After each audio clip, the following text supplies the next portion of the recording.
Install photo eyes on each side of the garage door. Position the sensors so they are no higher than 6 inches above the floor. Carefully staple the bell wire to the wall and run the wires to the operator. Run the wire through the open channel. Cut and strip the wire.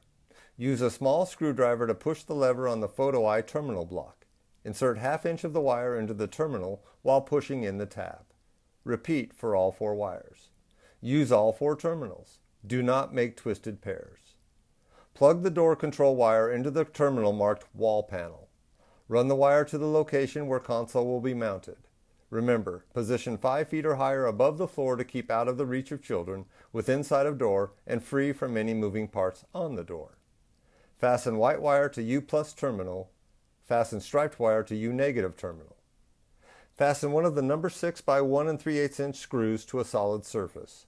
The head should remain about 1/8 of an inch above the surface. If fastening to drywall, drill a 3/16 inch hole and use the anchors provided. Slide the bottom mounting hole of the control over the screw head and press down. Lift the actuator cover to expose the upper screw hole. Fasten to the wall with the other number 6 screw.